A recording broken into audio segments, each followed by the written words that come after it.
आज हम 9वीं कक्षा की हिंदी की पुस्तक में जो चौथी कविता है किताबें वो पढ़ेंगे। इस कविता के कवि है गुलजार। तो पहले हम गुलजार जी का परिचय देखते हैं। गुलजार जी का जन्म 18 अगस्त 1936 में दीना नाम के गांव में हुआ है, जो झेलम ज़िले में था, पंजाब। स्वतंत्रता पूर्व भारत में जो पंजाब था वहाँ पर हुआ है, जो कि अब ये स्थान पाकिस्तान में चला गया है स्वतंत्रता के बाद। गुलजार जी का मूल नाम संपूर्ण सिंह कालरा है। आप एक कवि, पटकथा लेखक, फिल्म निर्देशक, नाटककार होने के साथ साथ हिंदी फिल्मों के प्रसिद्ध गीतकार हैं। यानी गुलजार जी एक कवि है, साथ ही साथ पटकथा लेखक यानी फिल्मों के लिए कथा लेखन का काम भी इन्होंने किया हुआ है। एक बहुत जाने माने प्रसिद्ध ऐसे पटकथा लेखक के रूप में पहचाने जाते हैं। फिल्म निर्देशक है, नाटककार है और साथ ही साथ हिंदी फिल्मों के प्रसिद्ध गीतकार भी है। इनकी बहुत एक से बढ़कर एक हिंदी फिल्मों में इनके द्वारा लिखे गए गीत हैं। इनकी प्रमुख कृतियाँ देखिए। चौरस रात जो लघु कथाएँ है जिनमें, रावी पार कथा संग्रह है, रात, चांद और मैं, एक बूंद चांद, रात पश्मीने की, ये इनके द्वारा लिखे गए कविता संग्रह है। खराशे कविता कहानी का कोलाज है, यानी इनमें इनके द्वारा लिखी गई कविताएं भी है और कहानी भी है।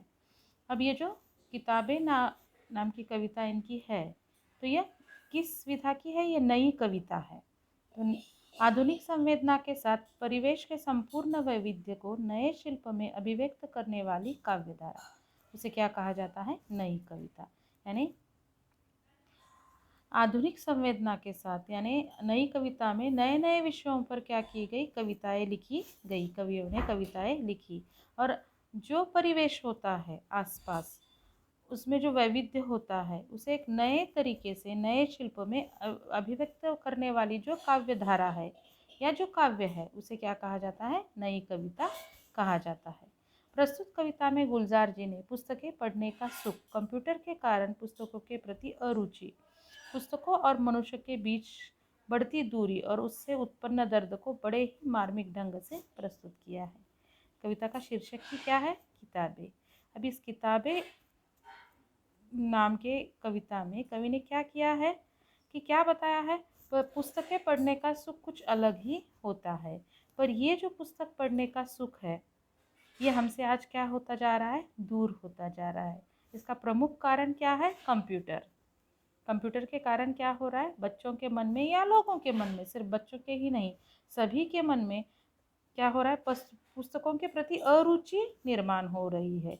पुस्तकें पढ़ना अब उन्हें अच्छा नहीं लगता, उससे आसान उन्हें क्या लगता है? कंप्यूटर के सामने बैठना। और उससे भी आगे जाकर आज अगर हम देखते हैं तो मोबाइल, आज हम हर घर में देखते हैं कि हर एक के पास क्या है? मोबाइल। और आज की तो ज़रूरत ही बन गई है मोबाइल। इस कंप्यूटर और मोबाइल के कारण क्या हो रहा है? बच्चे बड़े सभी लोग किससे दूर होते जा रहे हैं? पुस्तकों से। और पुस्तकों और मनुष्य के बीच की दूरी क्या होती जा रही है? बढ़ती जा रही है। और जिससे कवि बहुत दुखी है, गुलजार जी को बहुत दुख होता है कि मनुष्य किससे दूर होता जा रहा है? पुस्तकों से, किताबों से दूर होता जा रहा है। इसी दर्द को उन्होंने अपनी किताबें इस कविता में क्या किया है? बहुत ही मार्मिक ढंग से इसे क्या किया है? व्यक्त किया है। यहाँ पर कवि ने क्या कहा है कि किताबों का मानवीकरण किया है। अब मानवीकरण किस तरह से किया है कि जैसे इंसान को सुख दुख का एहसास होता है, जैसे उसमें भावनाएं होती है, उसी तरह से भावनाएं किसमें है? किताबों में भी है, ऐसा कवि कहते हैं। और इंसान पुस्तकों से दूर होता जा रहा है, किताबों से दूर होता जा रहा है, जिसके कारण किताबें क्या हो गई है? दुखी हो गई है। तो किस तरह से ये बढ़ती दूरी, किस तरह से ये किताबों को होने वाला दर्द, अब किताबों को होने वाला दर्द यानी कवि को इस बात का दर्द हो रहा है कि मनुष्य किससे दूर होता जा रहा है? किताबों से दूर होता जा रहा है। और ये दर्द उन्होंने अपने इस कविता में व्यक्त किया है। तो हम कविता पढ़ते हैं। देखिए क्या कहते हैं कवि। किताबें झांकती है बंद अलमारी की शीशों से, बड़ी हसरत से तकती है, महीनों अब मुलाकातें नहीं होती, जो शामें उनकी सोहबत में कटा करती थी अब अक्सर। क्या कहते हैं कवि कि हम किताबों को किस में रखते हैं, अलमारी में, शीशे जिसके यानी जिसके दरवाजे में शीशे वाला दरवाज़ा जिसका होता है, जिसके कारण हम अंदर की किताबों को देख सकते हैं और जो चाहे वो किताब निकाल सकते हैं।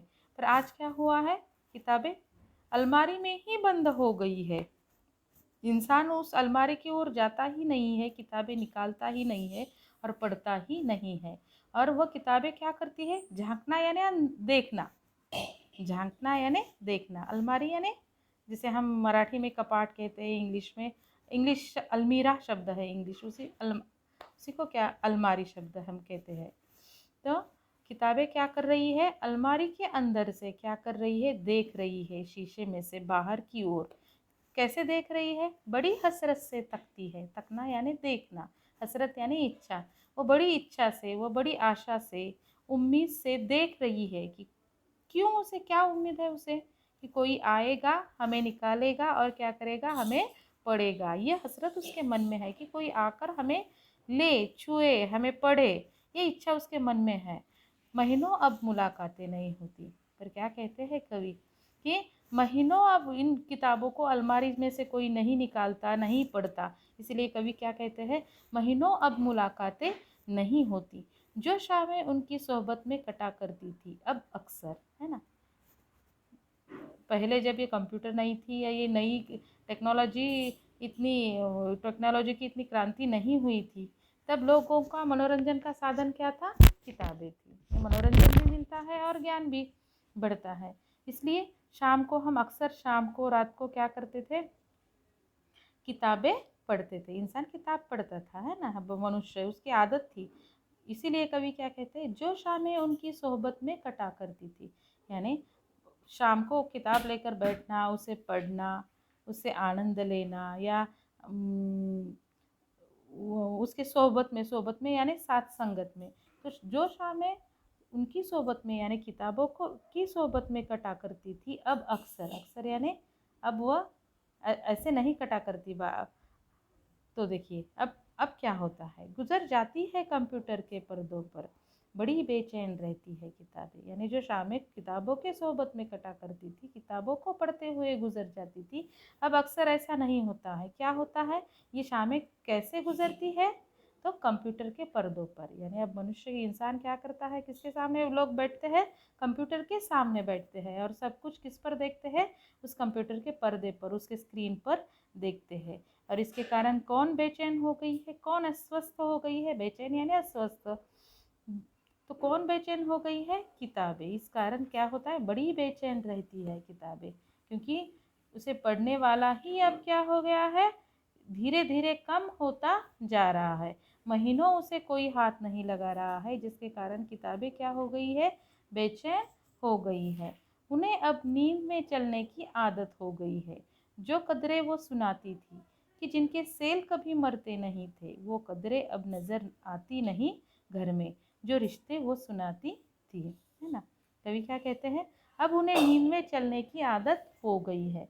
क्यों नींद में चलने की आदत हो गई है, ऐसा कवि कहते हैं, क्योंकि पहले क्या होता था कि जब हम सोने के लिए जाते थे तो कोई ना कोई किताब लेकर हम पढ़ते थे, और अक्सर वह किताब पढ़ते पढ़ते आँख लग जाती थी। यानी किताबें हमेशा सिरहाने रखकर फिर हम सो जाते थे, यानी कि किताबें हमेशा साथ में हुआ करती थी। लेकिन आज किताबों को कोई हाथ नहीं लगाता है। आज तो कंप्यूटर के सामने ही सारे लोग बैठे रहते हैं, जिसके कारण किताबें क्या हो गई है, कवि कहते हैं कि उन्हें नींद में चलने की आदत हो गई है। नींद में चलने की यानी अब तो वो जैसे सपने में आती है, क्योंकि उन्हें प्रत्यक्ष रूप में उन्हें उनका कोई उपयोग ही नहीं कर रहा है, कोई पढ़ ही नहीं रहा है, इसलिए वह अब क्या हो गई है, सपने में आती है। इसीलिए कवि ने कहा है कि नींद में चलने की आदत हो गई है। जो कदरें वह सुनाती थी, कदरें यानी मूल्य, तो जो बड़ी उपयोगी बातें, मूल्य वाली बातें, जिनका जीवन में बेहद उपयोग होता है, जो ये किताबें पढ़कर हमें मिलते थे, ये मूल्य, या जो जिन मूल्यों को हम जीवन में अपनाते थे, जो हमें किसके द्वारा मिलते थे, किताबों के द्वारा मिलते थे, कि जिनके सेल कभी मरते नहीं थे। यानी ये किताबें लोग बड़ी मात्रा में क्या खरीदते थे, किताबें खरीदते थे, है ना। सारे हर तरह का ज्ञान देने वाले, हर तरह के क्षेत्र के बारे में बताने वाले कथा, उपन्यास, कहानी, कविताओं की किताबें जो क्या करती थी, बड़ी मात्रा में बिकती थी। यानी किताबों को इतनी डिमांड थी, किताबों को इतनी मांग थी, पर आज वो रह गई है क्या? नहीं। और ये किताबों की मांग कम होती जा रही है, इसलिए हमारे जीवन से क्या होते जा रहे हैं? मूल्य भी गिरते जा रहे हैं, मूल्य भी कम होते जा रहे हैं, जीवन के मायने हमें समझ में नहीं आ रहे हैं।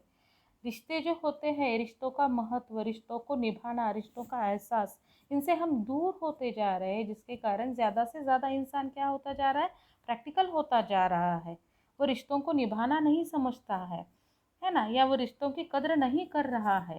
तो किसके कारण हो रहा है? किताबों से इंसान दूर जा रहा है, इसी कारण हो रहा है। इसीलिए ये कवि कहते हैं कि जो कदरें वो सुनाती थी, कि जिनके सेल कभी मरते नहीं थे, वो कदरें अब नज़र नहीं आती नहीं घर में, जो रिश्ते वो सुनाती थी।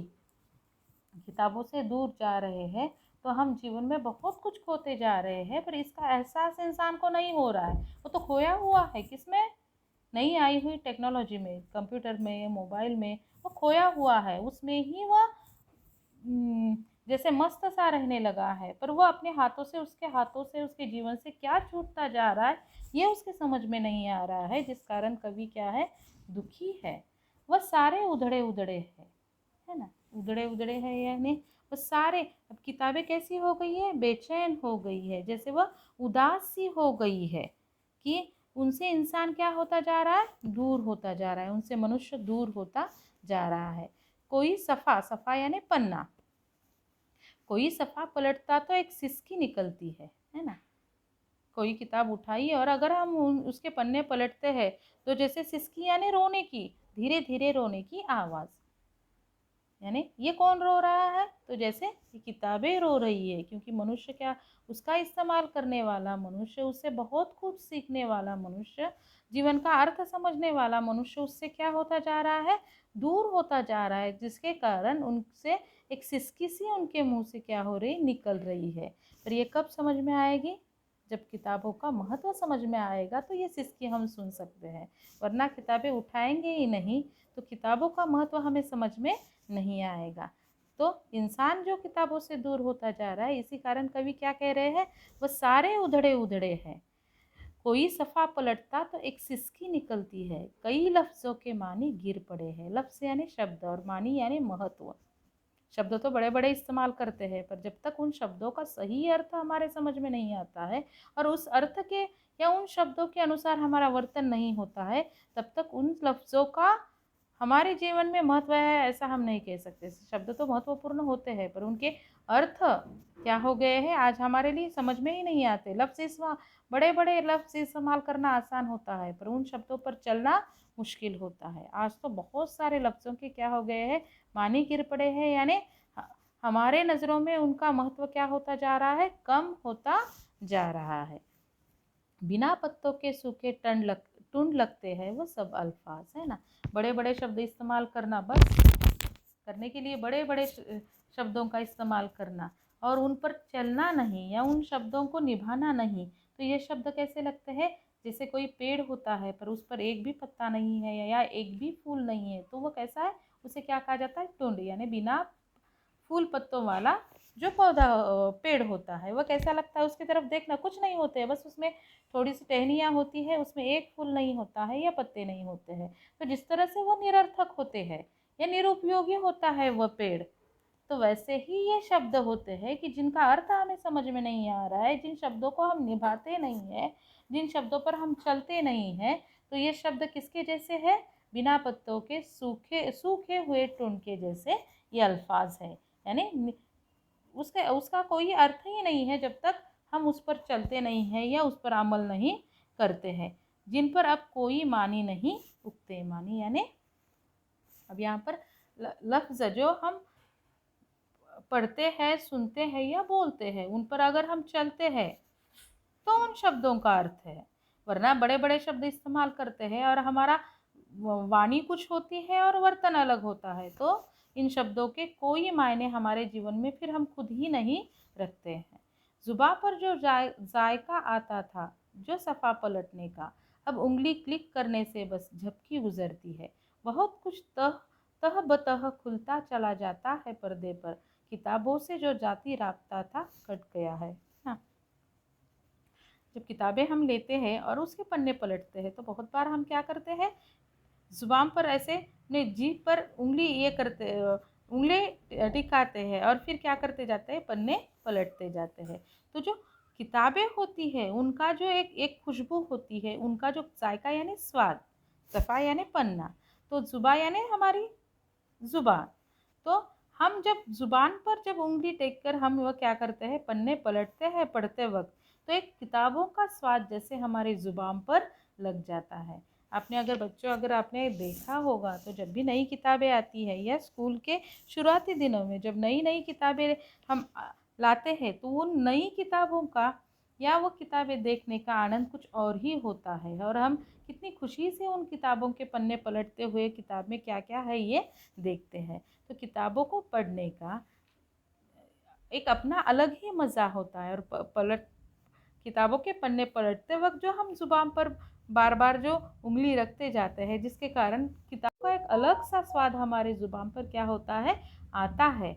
अब वो क्या हो गया है, दूर चला गया है, या वो नहीं मिलता है। क्यों नहीं मिलता है, क्योंकि अब तो हम किताबें पढ़ते ही नहीं हैं। अब इंसान किताबों से बहुत दूर गया है, वो किस में व्यस्त हो गया है, कंप्यूटर के सामने बैठा हुआ है, कंप्यूटर चलाने में ही व्यस्त है। अब उसकी उंगलियां जुबान पर नहीं, जुबान पर उसका पुस्तकों के पन्ने पलटने का स्वाद नहीं लेती या उसका आनंद नहीं लेती, बल्कि अब उसकी इंसान की उंगलियां क्या कर रही है, बस कंप्यूटर से जुड़ा हुआ जो माउस होता है उस पर उसकी उंगलियां होती है और वो क्या करता है, क्लिक करता है। पर किताबें पढ़ने का आनंद माउस क्लिक करने से नहीं मिलता है। और क्या होता है, उंगली क्लिक, हम माउस पर क्लिक करने से क्या होता है, बस एक झपकी यानी एक पलक झपकते ही सामने पर्दे पर अलग अलग बातें आती जाती है। ये भी बातें बहुत ज्ञान देने वाली होती है, इसमें कोई शंका नहीं है। कवि इसीलिए कहते हैं बहुत कुछ तह बतह खुलता चला जाता है पर्दे पर। कंप्यूटर के स्क्रीन पर, कंप्यूटर के पर्दे पर बहुत सारी बातें हमें देखने को मिलती है, जिससे हम पता चलती है, हमारे समझ में आती है। पर इस कंप्यूटर के कारण जो हमारा राब्ता राब्ता यानी संपर्क, हमारा जो अपना जाति संपर्क, जाति यानी वैयक्तिक जो संपर्क था किताबों से जो हमारा जुड़ाव था, वो अब इस कंप्यूटर के कारण क्या हो गया है, कट गया है, यानी खत्म सा होता जा रहा है या खत्म हो गया है। कभी सीने पे रख के लेट जाते थे, कभी गोदी में लेते थे, कभी घुटनों को अपने रिहल की सूरत बनाकर नीम सजदे में पढ़ा करते थे, छूते थे जब इनसे वो सारा इल्म तो मिलता रहेगा आइंदा भी, है ना।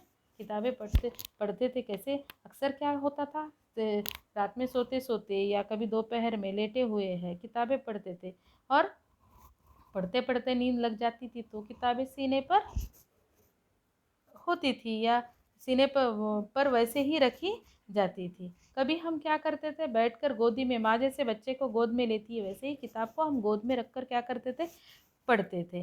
कभी अपने घुटनों को अपने रिहल की सूरत बनाकर, है ना, रिहल यानी वह जिसे क्या कहा जाता है, ठावनी कहा जाता है, जिस पर क्या किए जाते हैं, लकड़ी की वह ठावनी होती है जिस पर धर्म ग्रंथ रखकर पढ़े जाते हैं, यानी वो स्टैंड, लकड़ी का वो स्टैंड जिस पर क्या करते हैं, किताब रखकर पढ़ते हैं, धर्म ग्रंथ वो रखकर पढ़ते हैं। तो हम ये ऐसा कोई स्टैंड नहीं हुआ था, तो अपने ही घुटनों पर हम क्या करते थे, किताबों को रखते थे और उसे रिहल, उसके लिए शब्द क्या आया हुआ है, रिहल, रिहल यानी वह लकड़ी का स्टैंड जिसे पर धर्म ग्रंथ रखकर पढ़ते हैं। तो अपने ही घुटनों को हम वह रिहल बनाते थे और उस पर किताब रखकर क्या करते थे, पढ़ते थे, नीम सजदे में पढ़ा करते थे, छूते थे जबी से, है ना।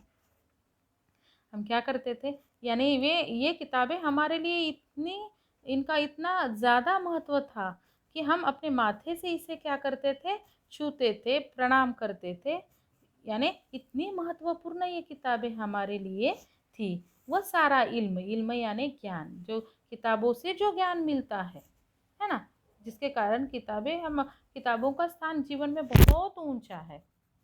तो वह सारा इल्म तो मिलता रहेगा आइंदा भी यानी आगे भी, भविष्य में भी। अब जो किताबों से जो सारा ज्ञान हमें मिलता था, जिसके कारण किताबों का बहुत ऊंचा स्थान हमारे जीवन में था, वो आज हम किताबों से दूर हो गए हैं, आज इंसान किताबों से दूर हो गया है। तो वो सारा ज्ञान आज भी मिल रहा है उसको अलग अलग जरिए से, कंप्यूटर के जरिए से, या हम कहेंगे मोबाइल के जरिए से वो ज्ञान मिलता रहेगा।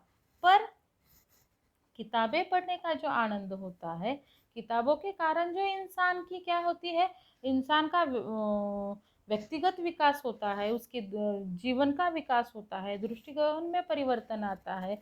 वो क्या होता जा रहा है, आज ज्ञान तो मिलेगा पर ये जो उसका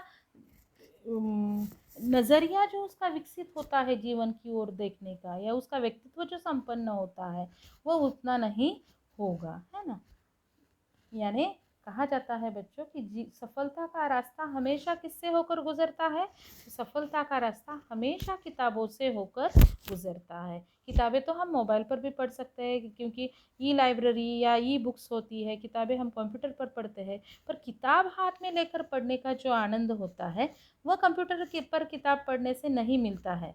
हाँ, अगर अगर वो किताबें हमें मिलती नहीं है, अवेलेबल नहीं है, तो पढ़ना अलग बात है, पर जब मिल सकती है फिर भी अगर हम इस पर कंप्यूटर पर वह किताबें पढ़ती है, तो किताब हाथ में लेकर पढ़ने का आनंद हम क्या करते हैं, खोते हैं। मगर वो जो किताबों में मिला करते थे सूखे फूल और महके हुए रुक्के, किताबें गिरने उठाने के बहाने रिश्ते बनते थे, उनका क्या होगा, वो शायद अब नहीं होंगे, है ना। बहुत बार बहुत लोगों को आदत होती है कि फूलों को क्या करते हैं, वह किताबों में दबा कर रखते हैं, किताबों में रखते हैं, और कुछ दिनों के बाद वो फूल सूख जाते हैं। पर जब भी हम फिर वह किताब खोलते हैं तो वो फूल देखकर कुछ यादें हमारे मन में, जब हमने वह रखी थी या किसी के द्वारा दिया गया फूल हमने उसमें अगर रखा है, तो वो सारी यादें हमें क्या होती है, फिर से हमारे सामने आ जाती है, या वो यादें हमें याद आती है। महके हुए यानी खुशबू में लिपटे हुए, रुके यानी संदेश या पत्र, किसी के द्वारा दिया गया पत्र, किसी के द्वारा दिए गए फूल। जब हम आदत थी कि पहले क्या करते थे, वो किताबों में रखते थे, और जब कभी बाद में खोलते थे तो वो देखकर फिर सारी वो यादें क्या हो जाती थी, ताज़ी हो जाती थी। किताबें गिरने और उठाने के बहाने से कई रिश्ते बनते थे, पर आज हमने किताबें पढ़ना ही छोड़ दिया है या बंद किया है, तो ये सारे रिश्ते क्या होंगे, अब शायद नहीं होंगे, ऐसा कवि कहते हैं। बहुत ही सुंदर ही गुलजार की यह कविता है, जिसमें किताबों का महत्व बताया गया है, और किताबों से हम दूर होते जाएंगे तो बहुत सारी बातों को हम क्या करते जाएंगे, खोते जाएंगे। इसका दुख, इसका दर्द कवि ने इस कविता के द्वारा बताया है। इसमें आए हुए ये कठिन शब्द हैं, इनको आप अच्छी तरह से समझ लो, क्योंकि बहुत सारे उर्दू शब्द इसमें आए हुए हैं, तो इन शब्दों के ये अर्थ है, तो इन्हें याद करना है। और एक इसमें पुस्तकांचे गाव भिलार संबंधी जानकारी समाचार पत्र अंतर्जाल आदि से प्राप्त कीजिए और उसे देखने का नियोजन कीजिए। यानी एक भिलार नाम का गांव है, उस गांव को किसका गांव कहा जाता है, पुस्तकों का गांव कहा जाता है। तो इससे संबंधित जानकारी समाचार पत्र के द्वारा या इंटरनेट के ज़रिए आप निकाल कर उसे क्या करना है, उसे पढ़ना है, और इस गांव को देखने के लिए क्या करना है, नियोजन करना है। इस पर आधारित ये स्वाध्याय है, इस स्वाध्याय को अपने नोटबुक में पूरा करना है, लिखना है। धन्यवाद।